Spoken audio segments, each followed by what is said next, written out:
Ladies and gentlemen, welcome to the one and only KeithAndrewNetwork. It is episode 922. I don't have just one, but I have two guests. One is a professional talk show host, and the other is a 5-time Emmy Award-winning director. You won't want to miss it. Stay tuned.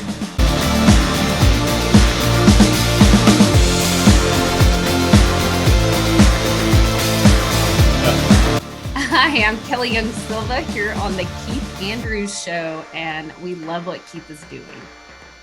Hi, I'm Diego Silva Acevedo, and I was interviewed by Keith Andrews. So the first question I want to ask both of you is tell our audience a little bit about your background and how you get to do what you're doing now. Okay, do you want to go first? Or do you want me to go? First. Me first. I am an Atlanta acting coach. I coach people who want to become working actors or people who are working actors to give them a place to train and to strengthen their skills. I help them maneuver through the business. Most of my clientele, I help get signed with agents and then on to booking jobs. No, perfect. What about you? I started in the film industry as a visual effects artist. Then after a while, I was doing the lighting in 3D, mixing with the lighting in real time, the real light. So I became DP. And then after a while, I moved to director. I have been 6 years here in the United States, but I have 12 years of experience. In these 6 years, I have been working with NASCAR, with NFL, with Toyota, and doing some work for them is that I got the awards. And you have a movie coming out. And I have a movie coming out that is called Haunting Souls. It will be in all the digital platforms in April the 5th. No, absolutely. And Kelly, I was laughing because I know that trick too. When I'm ever a part of a meeting, I would throw everyone has their, like, okay, we're in a company meeting. Make sure you have the company link, company banner. Keith, where's your company banner? It's just my banner. Or I would, when everybody just holds up now go, huh? That's words in motion right there. I've got a Kelly talk show one also, but yeah. So I'm also the host of Kelly Talk Show. It is a platform where we talk to artists who have made a career out of their art, and it is done on multi-cameras. He's the director. We have 176 episodes. We've been doing it since 2017. We didn't do it a lot during the pandemic because ours is in person. So I did more of this kind of style during the pandemic a little bit. We called those check-ins with Kelly, but very used to what you're doing. You have a difficult job, Keith, and congratulations on your show. No, absolutely. Do a little plug. This June, if you want to answer your phone, I would love to have you with us.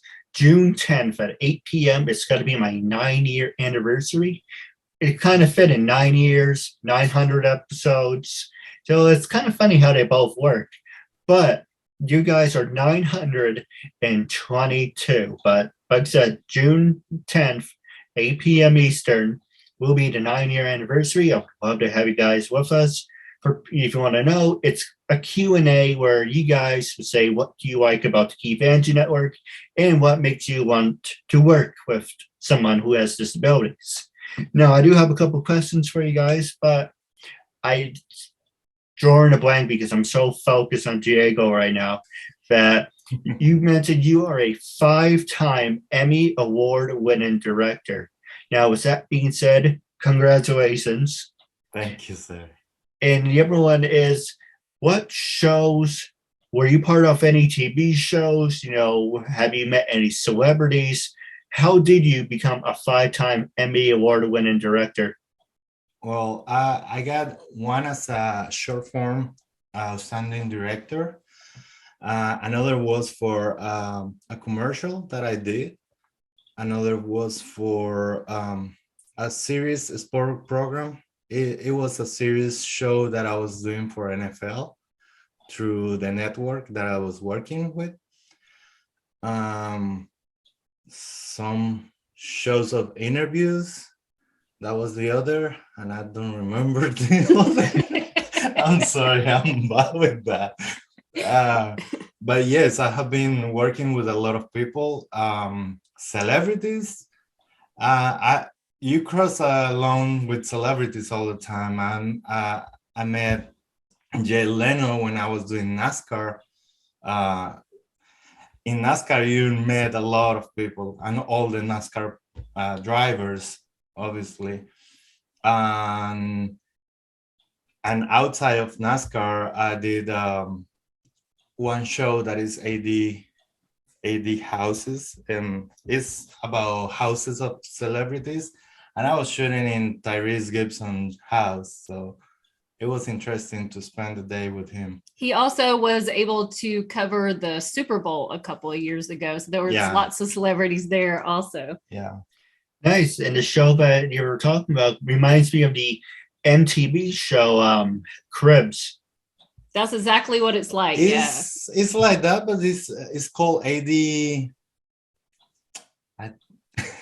I don't remember the name. I'm sorry. And none of them have ADD, so that wouldn't make it. He's just done too many things that his mind is like. You are today in one job and tomorrow is in another, and like every time is different people, and I don't want to.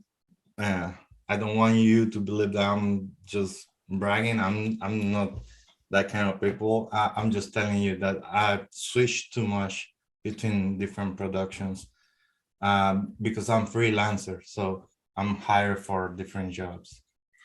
No, you should brag because you are a 5-time. Now, are you guys a wrestling fans? You can do like the Booker T 5-time, hold up a hand, Emmy Award-winning champion, and that is something to be proud of. Yes. Thank you. Yes. And I do have some great ideas while we were talking off the air. Maybe we can make you a 6-time by doing a film about me. But you don't have to. I'm just throwing it out there. But I do have a joke I want to throw at you, but don't take offense to it. You mentioned your name is Diego. Does that make you Dora the Explorer? You know what's funny, Keith, is like where he's from, they don't even know Dora the Explorer. He's from South America, from Colombia. You know who they are, but not really. We grew up on Dora. They show that show there. It's just that I was not having kids, so that was new for me. I was not watching. Yeah, because we would always go, "Run, Diego, run," and he just didn't get it. But now I get it. Or swiping, swiper, no swiping. It's swiper, no swiping. See, he doesn't even know that. I know that. I have too much free time on my hands. So occasionally if it pops up on TV, I'm like, okay, I can watch this for 2 minutes. And I'm like, I can be doing so many other important things right now. Why am I wasting my time? Dora is cool. She is.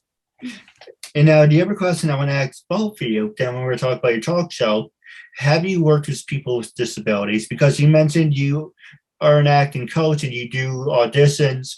I would love to work with you. So with that being said, have you worked with people with disabilities, and are you willing to teach people with disabilities? Do you have like different methods how you would work with someone with disabilities compared to someone's like, here's a script, go read it? I have a long history of working with people with disabilities. I was a part of a group called the West Georgia Asperger Group for well over 5 years. We met once a month. I worked very heavily with an adult with Asperger's, working on social skills, probably three to sometimes 5 days a week. I've had people in my studio. So I'm very familiar with autism. I'm very familiar with Asperger's. I've worked with actors Down syndrome. I've worked with actors who just wanted to be, they wanted to learn about characters with retardation. I've worked with a girl who was known as a selective mute, just meant that she just didn't talk to people. She ended up being, she was with me for about a year.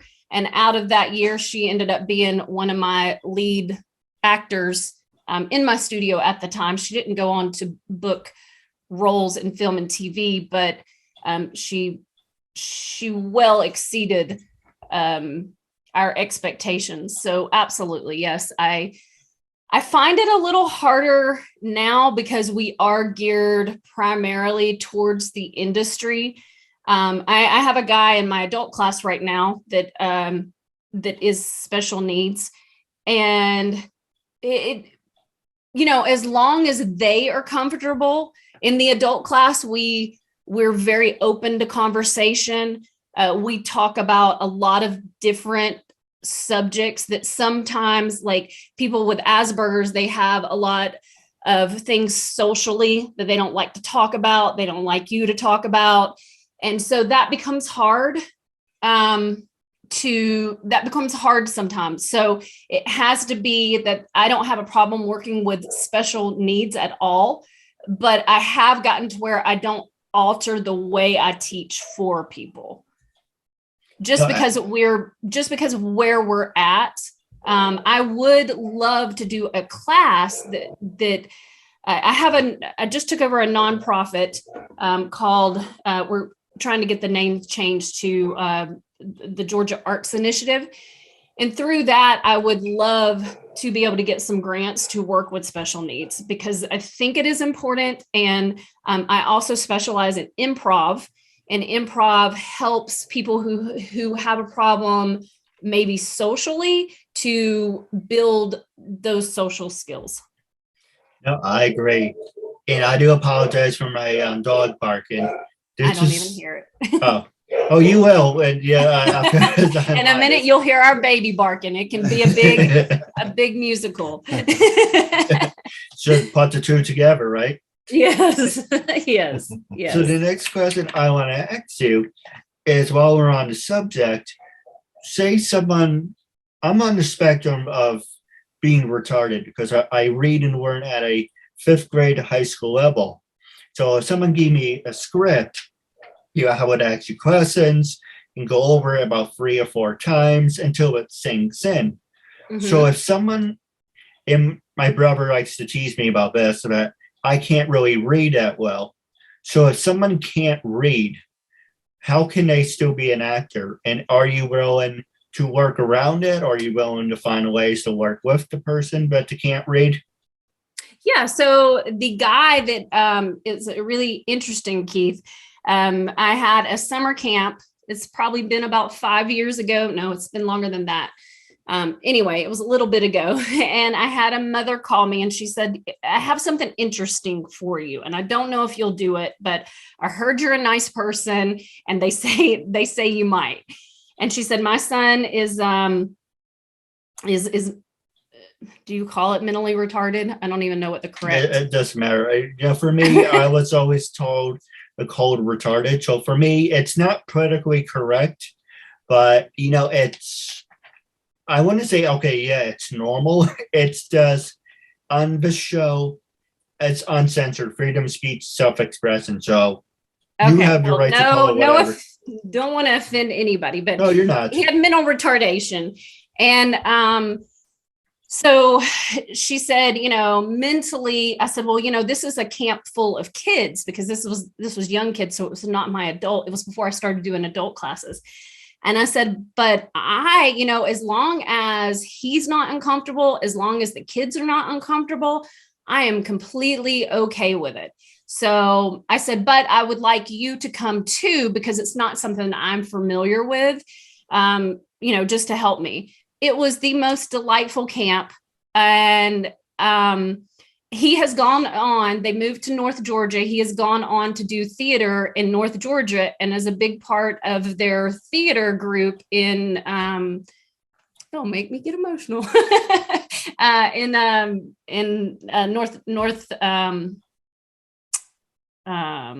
anyway, that region.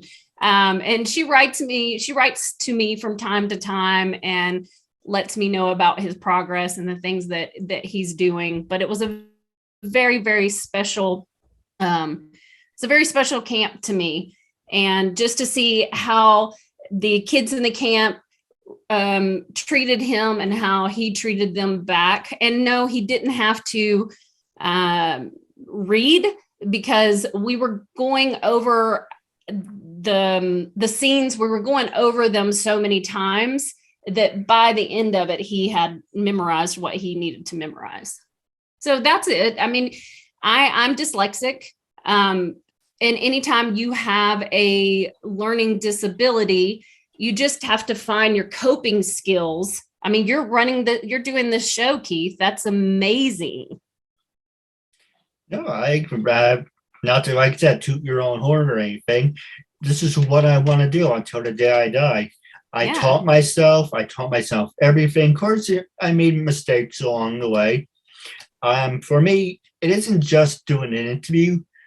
For me, I want to do this for the rest of my life, but also what's absolutely nothing wrong is making a new friend out of it. But not every single person will feel that way. So you're going to make and see in me a phonies.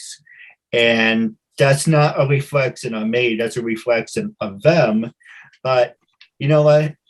Do the best you can. If you have a dream, go protect it. And it's all about doing the right thing. You guys didn't approach me. I approached you. And the one thing about the Keith Andrew Network is you don't have to have a learning disability to be on my show. I like giving people opportunities, and I like meeting new people and making a new friend out of it. So you get something, I get something. It's a win-win. It isn't just, okay, I got something, see you later, never. But, you know what I mean? I want there to be some form of network connection. Yeah. Yes, you're absolutely right.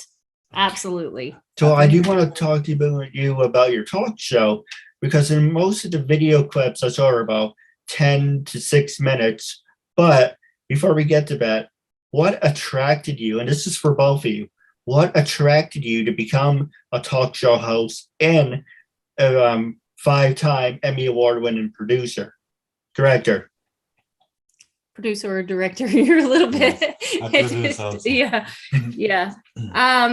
So what I have always wanted to do a talk show. I'm very big about community and connection, just as you were just talking about.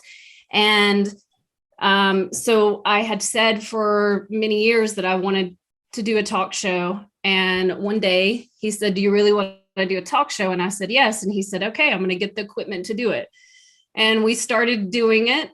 And we do it for the community. We've just now moved in. If you've seen the most recent segments, because we just started getting in person again, and these segments are tighter, and every the difference we've invested more into it. Before we were I was working at the same time, so I was having one day at month where we were shooting 10 interviews that day.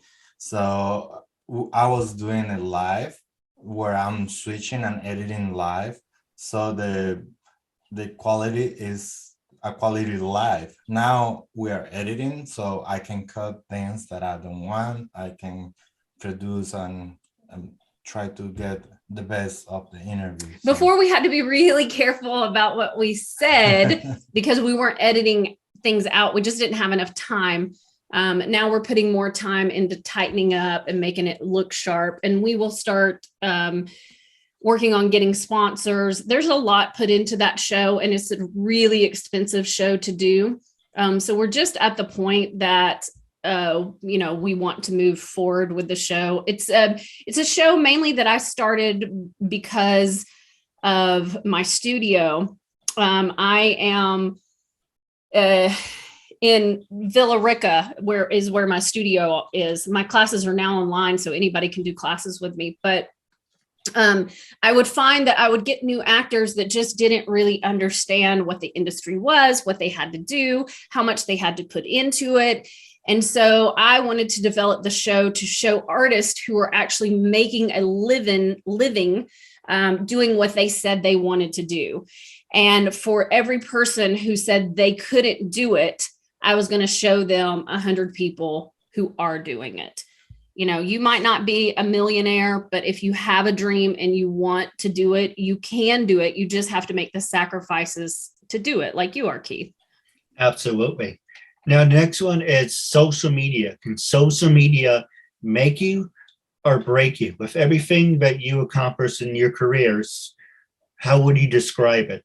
For me, I use the top 4.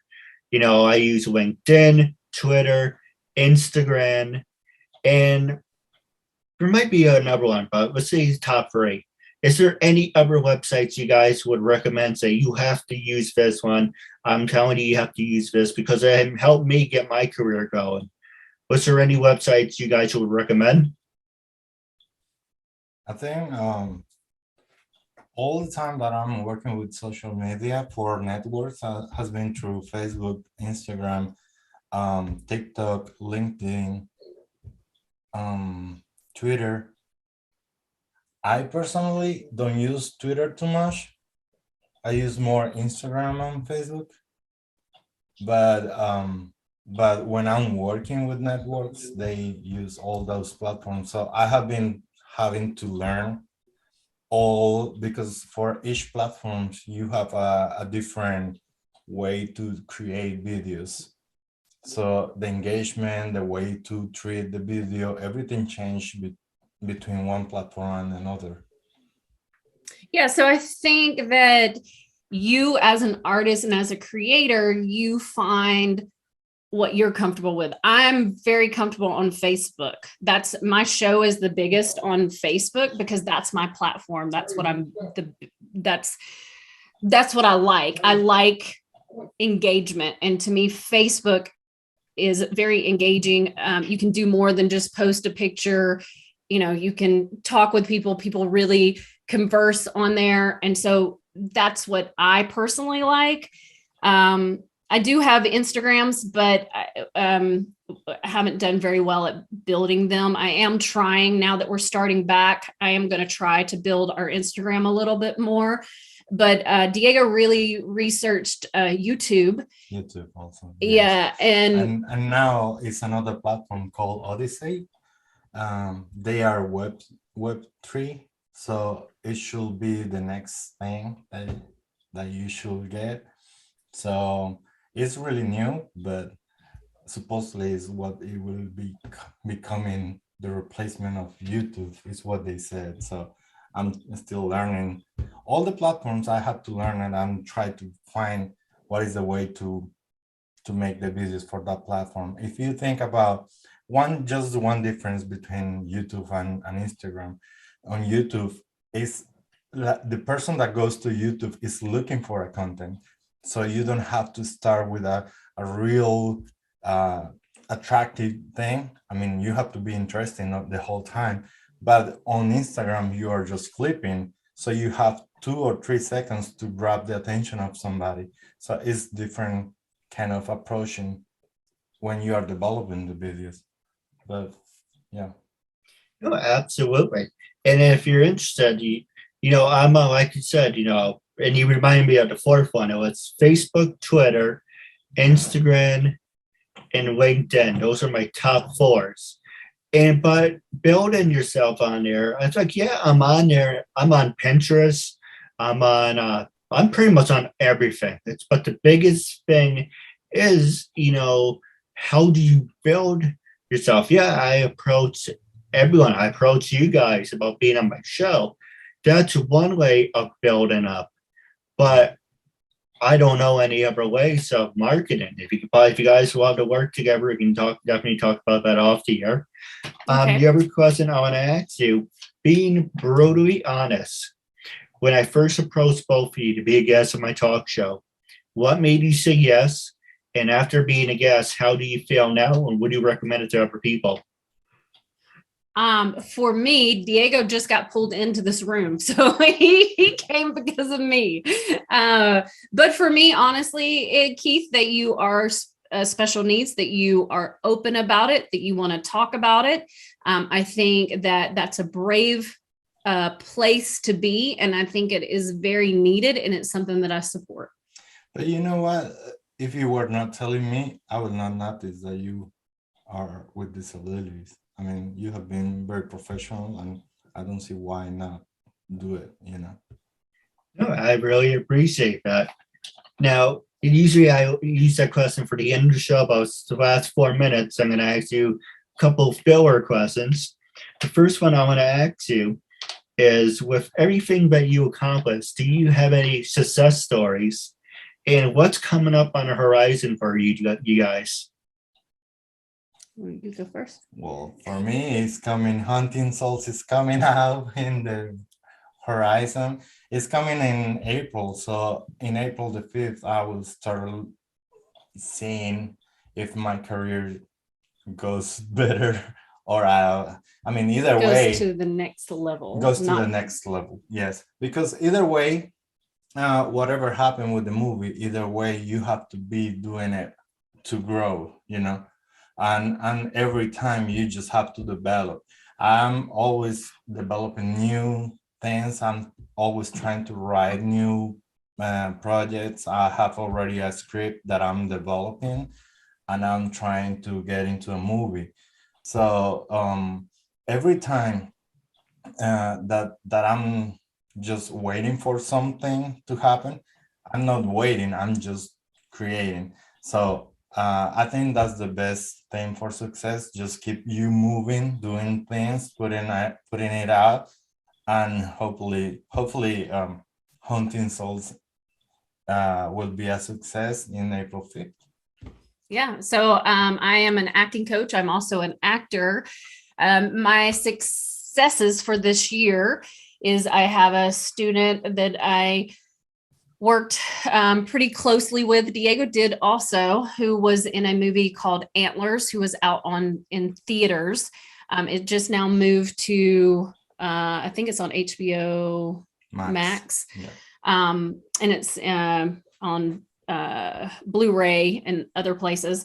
And then I have two other students that were in an HBO Max special, Christmas special called 8-Bit Christmas. It's still showing on HBO Max right now. And then another one that is on Peacock with a show that's called Take Note, and he's the lead in that show. Prior year, I had a student that was in Coming to America 2 as Eddie Murphy's youngest daughter. So that was cool. We got invited to set and got to hang out. I mean, it was just talking about celebrities. We got to meet Eddie Murphy, and everywhere you turned, from Rick Ross to, I mean, there were just celebrities every direction. So that was pretty cool.